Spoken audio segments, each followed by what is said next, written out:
2026년 2월 26일 아프가니스탄 탈레반 정권이 파키스탄과의 국경 전역에서 파키스탄군 시설에 대한 동시다발적 공격을 실시했고, 파키스탄은 가잡 릴 하크 작전이라는 작전명으로 대규모 반격 작전을 개시해 수도 카불을 포함한 아프가니스탄 전역을 폭격하고, 대본을 작성하는 현재에도 국경 지역에서 양측 간의 교전이 벌어지고 있습니다. 오늘의 이야기는 다시 불붙은 파키스탄 아프가니스탄 전쟁입니다. 이런 종류의 이야기는 상당수가 제국주의 시기로 거슬러 올라갑니다. 러시아의 남하와 이를 막기 위한 영국의 그레이트 게임이 한창이던 시기에 영국은 아프가니스탄을 러시아와의 완충지대로 삼기를 원했습니다. 1893년 영국령 인도의 외무부 장관 모티머 듀랜드와 아프가니스탄의 에미르 사이의 조약으로 2640km 길이의 양국 간의 국경을 획정했고, 이를 듀랜드 라인이라고 합니다. 듀랜드 라인은 파슈툰족이 살고 있는 지역을 둘로 갈랐기 때문에 파슈툰 민족주의자들은 국경으로 인정하지 않았고, 후대 어떤 정치체제의 아프가니스탄 정권도 듀랜드 라인을 국경으로 인정하지 않았습니다. 아프간 측에서 듀랜드 라인을 부정하는 논리는 여러 가지인데, 그중 두 가지만 손꼽자면, 첫째로 영국의 군사적 경제적 압박과 강요로 체결된 것이라서 처음부터 무효라는 주장도 있고, 두 번째는 1893년 조약 체결 당시에 상대방은 영국령 인도이고, 1947년 8월에 독립한 파키스탄은 당시 조약의 상대방이 아닌 새로운 국가이므로 국경을 획정한 조약이 파키스탄에 승계되는 것이 아니라는 논리입니다. 위외에도 여러 가지 논리로 아프간은 듀랜드 라인을 파키스탄과의 국경으로 인정하지 않았습니다. 이로 인해서 1947년에 파키스탄이 유엔에 가입을 신청했을 때 아프가니스탄이 유일하게 반대표를 던지기도 했습니다. 아프가니스탄의 왕정 시기인 1950년대 실권자였던 다우드 칸은 파슈툰 민족주의자였고, 듀랜드 라인을 무력화하기 위해서 계속해서 파키스탄 내 파슈툰족과 발루치족의 분리 독립운동을 지원했고, 1960년대에는 아프가니스탄 정규군을 국경 너머로 투입하는 등 군사적 개입을 했습니다. 아프가니스탄 공화국 시기에 대통령이 된 다우드 칸은 1970년대에도 칸다하르 외곽에 발루치 반군 훈련 캠프를 운영하다가 1975년에 지원을 중단했습니다. 1978년에 공산주의 쿠데타로 칸이 축출된 이후 집권한 타라키의 공산 정권은 노동계급 해방의 논리로 파키스탄 내 분리주의 무장단체들을 지원했습니다. 이후 소련 아프가니스탄 전쟁 시기에는 정권의 생존이 달린 전쟁이 우선이었기 때문에 파키스탄 내 반군에 대한 아프간 정권의 지원 강도는 많이 낮아졌고, 반군인 아프가니스탄 무자헤딘에게 미국 CIA가 지원한 무기와 자금을 배분하고 훈련시킨 것이 파키스탄 정보기관이었기 때문에 반군 측에서도 듀랜드 라인을 크게 문제 삼지는 않았습니다. 소련 아프가니스탄 전쟁이 끝난 후 탈레반이 집권하고 미국 주도의 연합군의 개입으로 탈레반 정권이 붕괴하고 하미드 카르자이가 대통령이 되어도 아프가니스탄 정권은 일관되게 듀랜드 라인을 부정했고, 2013년 카르자이는 아프가니스탄은 듀랜드 라인을 인정한 적이 없다는 등의 이유로 파키스탄이 설치한 국경 검문소와 게이트를 철거하려고 시도했습니다. 파키스탄 입장에서 동쪽 국경의 인도는 독립 이후 수차례 전쟁과 무력 충돌을 계속하는 중인 숙적이기 때문에 서북쪽 국경에 아프가니스탄에 대한 영향력을 확보하고 적대 세력이 활동하지 못하게 안정화시키는 것은 파키스탄의 국운을 건 지정학적 과제입니다. 소련 아프가니스탄 전쟁 시기와 미국 주도 연합군이 개입하던 시기에도 파키스탄은 계속해서 아프가니스탄 내에 무장단체들을 지원하면서 영향력을 확보하려고 했습니다.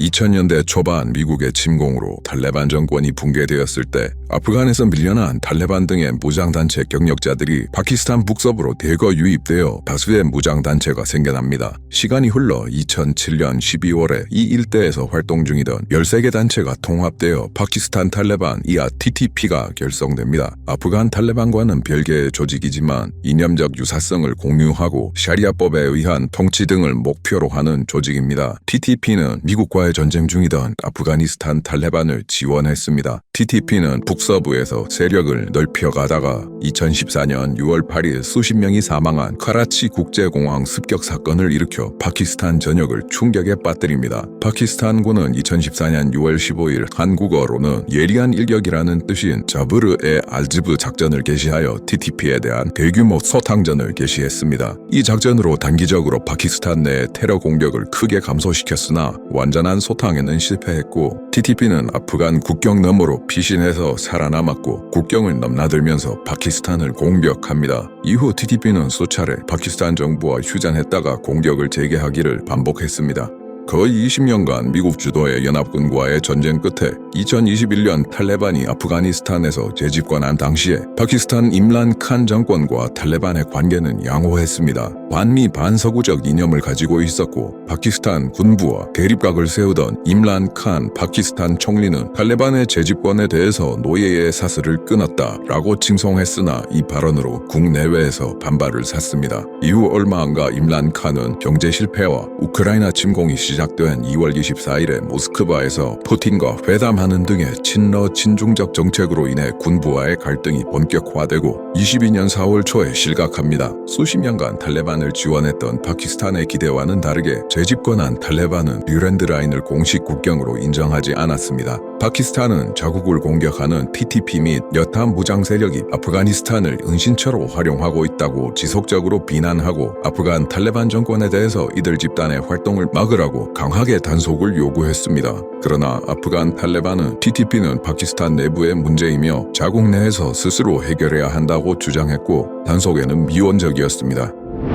TTP로부터 상당한 지원을 받은 아프간 탈레반은 집권 후에 감사의 표시로 약 2,300명의 TTP 수감자를 석방했고 이들 중 상당수가 다시 파키스탄으로 돌아오게 됩니다. 아프가니스탄과 파키스탄 탈레반 사이의 유대는 끈끈했고 2024년 UN 안전보장이사회 보고서에서는 아프간 탈레반이 TTP의 지도자 누르 왈리 메수드에게 매월 약 5만 500달러를 지원하고 있다고 발표했습니다. 그 밖에 여러 가지 지원이 아프간에서 TTP로 건너갔습니다. TTP는 통제가 느슨한 국경을 넘나들면서 듀랜드 라인 양측의 파슈툰족의 지지를 받으면서 활동했고 주로 파키스탄 북서부의 군시설, 경찰, 국경 검문소 등을 대상으로 공격을 계속해왔습니다. 탈레반 정권이 단속할 의지를 보이지 않자 파키스탄 군부는 22년부터 아프가니스탄 내 TTP 등의 무장단체 거점을 폭격했고 이후 때때로 공습을 가했습니다. 파키스탄의 공습에도 불구하고 상황은 개선되지 않았고 TTP 등의 무장단체들은 아프간을 거점으로 계속해서 파키스탄을 공격했습니다. 25년 10월 9일 새벽에 파키스탄은 카이버 스톰 작전을 개시합니다. 이 작전은 아프가니스탄 내 TTP 거점의 제거와 그 지도자인 누르 왈리 메스드의 제거를 목적으로 한 작전이었고 파키스탄군이 아프가니스탄 수도 카불, 호스트, 잘랄라바드, 파티카 등의 주요 도시를 폭격했습니다. 이틀 뒤인 11일에 아프간군 총참모장인 파시후딘 피트라트의 지휘하에 아프간 측의 반격 작전이 개시됩니다. 시간이 흘러 25년 10월 19일 카타르의 중재로 휴전이 성사되었으나 후속 협상이 지속적인 합의를 이끌어내지 못하면서 실패했고 협상 실패 후 10월 29일에 파키스탄군이 아프간 탈레반 정권을 붕괴시키겠다고 위협했으나 당시에는 실질적 조치는 없었고 국경 지역에서 소규모 교전은 계속되었습니다. 한편 파키스탄 국방장관 하와자 아시프는 25년 10월 TV 인터뷰에서 인도가 아프간 탈레반 지도부에 침투했다고 주장하고 인도가 파키스탄과 저강도 분쟁을 벌이려고 하는 것이 파키스탄과 아프가니스탄 사이의 긴장 고조의 원인이라고 말했습니다. 이후 같은 주장을 프랑스 24 등의 언론과의 인터뷰에서도 반복했습니다. 또한 아시프는 아프간 탈레반 정권이 인도의 식민지가 되었다고 트위터에 게시글을 올렸습니다. 탈레반이 인도의 대리 세력이라는 파키스탄 국방장관의 발언에 대해서 당사국인 인도와 아프가니스탄 정부는 이를 부정했고 대부분의 언론사, 연구기관, 오신트들도 이 주장에 대해서는 그다지 동의하지 않았습니다.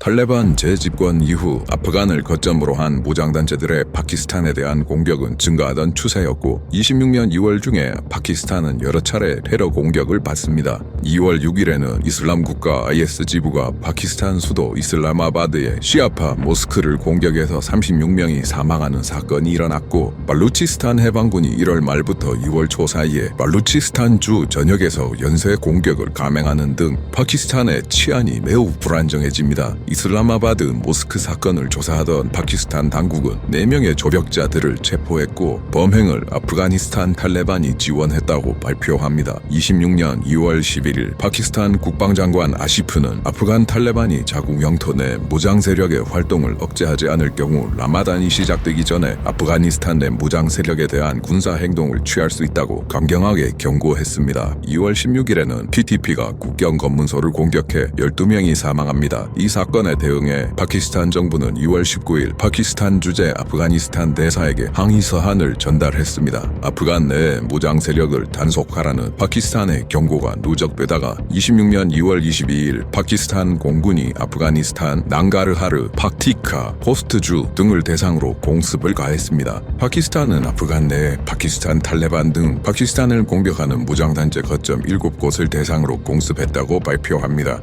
아프간 탈레반 정권은 파키스탄의 공습이 학교와 민가를 표적으로 삼았으며 민간인이 최소 17명 사망했고 6명이 실종되었다고 발표하고 파키스탄의 공습을 규탄하고 대응하겠다고 발표해 양측 간의 긴장은 매우 높아지게 됩니다. 글로벌 파이어 파워는 여러 가지 요소를 기반으로 매년 세계의 군사력을 평가하는 기관이고 이 기관의 자료에 따르면 파키스탄이 아프가니스탄에 비해서 종합적 국력과 군사력이 압도적으로 강합니다. 인구, 국방 예산 현역 비율에서 파키스탄이 수십 배 비율로 압도하고 있습니다. 국방 예산을 비교하면 파키스탄은 91억 달러이고 아프가니스탄은 1억 4,500만 달러로 62배 정도 차이가 납니다. 예비군 병력에서도 아프가니스탄은 예비역 편제가 없으나 파키스탄은 55만 명이 있고 공군력은 이미 비교 불가능할 정도의 차이이고 글로벌 파이어 파워에 따르면 아프가니스탄은 전투기가 없습니다. 아프가니스탄 탈레반의 지상 장비는 대부분 소련 아프가니스탄 전쟁 시기에 노획한 장비 또는 미국이 남기고 간 장비들이 대부분이고 이마저도 양과 질에서 파키스탄이 압도적 우위에 있습니다. 아프가니스탄 탈레반 국방부가 공개한 훈련 영상들을 보면 대부분 BM-21 그라드나 소련 시절 탱크 같은 9세대 장비입니다.